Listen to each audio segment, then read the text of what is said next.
Hello, my name is Cade Ford, and today we're going to be talking about the differences and some of the similarities with the French and American revolutions. I've titled my presentation A Time of Revolutions. The revolution began in 1789 and ended in 1799. The American Revolution began in 1775, ended in 1783, which you can see is about 6 years before the beginning of the French Revolution. And here you can see some of the maps from those time periods. First of all, 13 colonies. They were a British colony.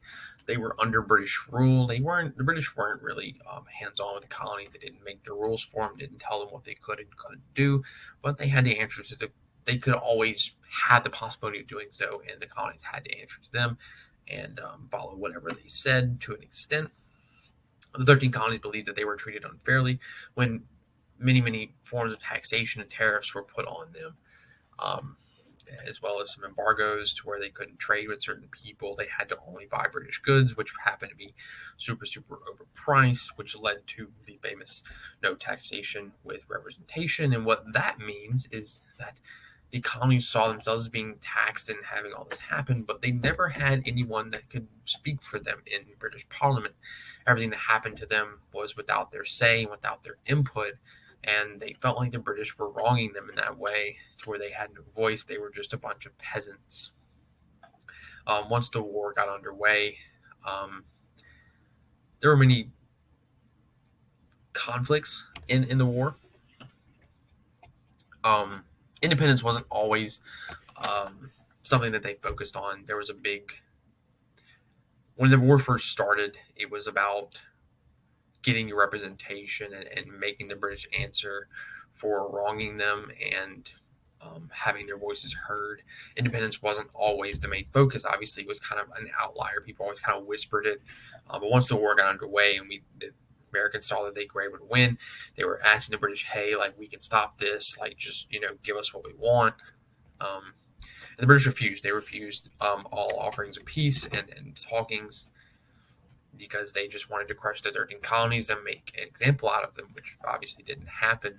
And once all that kind of went underway, this spark of independence and patriotism started to really catch fire. And it was a lot easier to advertise this as a war of independence than it was a war of, hey, we just want the British to treat us better. On to the French. The French Revolution was had similar upbringing, but had a different kind of outcome. Uh, France at the time was a major world power, one of the top three, behind probably only the British. They were very inspired by what the Americans were able to do against the British, who were the world power at the time. One of the biggest things that led to the French people being upset was their social class system. Their social class system was considered called estates. You had the nobility, you had the clergy, the nobility, and then you had the commoners at the bottom. The clergy being the royalty and things of that nature, the nobility just being your higher class citizens and politicians and such.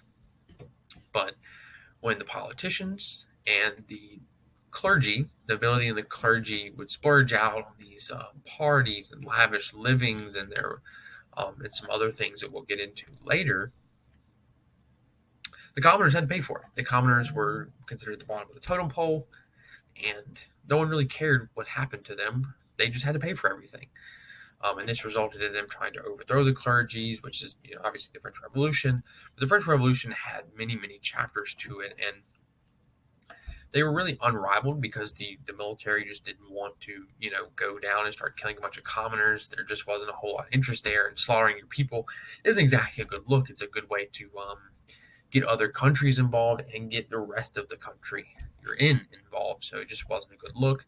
So they tried to appease their demands, and there was a lot of talks of equality throughout France that ultimately led to some calmings, but the commoners simply outnumbered the nobility and clergy, which was a big factor here, where you had probably a couple 100,000 people that were considered a part of the clergy and nobility, but you had near 30 million people in France that were considered commoners, and they were all united um, against the higher classes.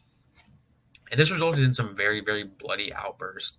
And you wind up getting a lot of internal conflict with these commoners to where half of them, just much like the beginning of the American Revolution, they just wanted the French clergies to treat them better and to have better outlook on them. Whereas the other half wanted to murder the clergy and nobility. And this created a lot of conflicts. At first, you had one side that kind of took power and pushed their agenda, well, with some questionable means.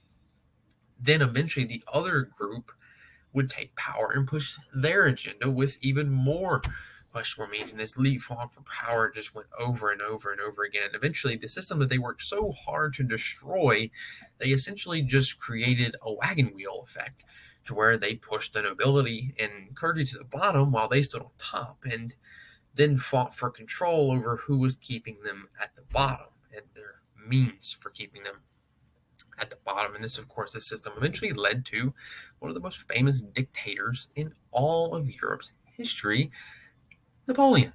And we obviously see what he was able to do when he got to the top of that wagon wheel, and he stayed there for quite a while. Now let's get into some reasons that these revolutions happened and why. If I can click right. Taxation. In both scenarios, we talk a lot about taxation with the American Revolution. Obviously, your tea tax, your stamp tax, and stuff like that. The French Revolution had the same thing. They were being taxed. But why were they being taxed? Why all of a sudden were these taxes happening? Well, short. War is extremely, extremely expensive, especially in this time in history. The 7 Years' War had just concluded just before the beginning of the American Revolution. So the British, who were the winners, or so-called winners of the 7 Years' War, figured that they had to figure out a way to pay for the war. So they justified it as the 13 colonies were the people that they were, quote unquote, fighting for, would pay for the war. The 13 colonies, on the other hand, were like, we kind of fought in the war with you. It's not going to go. And then here we are today. In France, much of the same. The 7 Years' War happened. France lost it. France went into a horrible, horrible economic state. Because of their class system, this economic state was not getting corrected because the nobility and the clergy weren't worried about it because they just funneled it down until it got to the commoners, and they dealt with the aftermath of having one of the worst economies in the country's history, having no food, horrible working conditions, and all the clergy and nobility did was party the whole time. Then the American Revolution happens, and they funnel them a bunch of money and military supplies that they simply didn't have.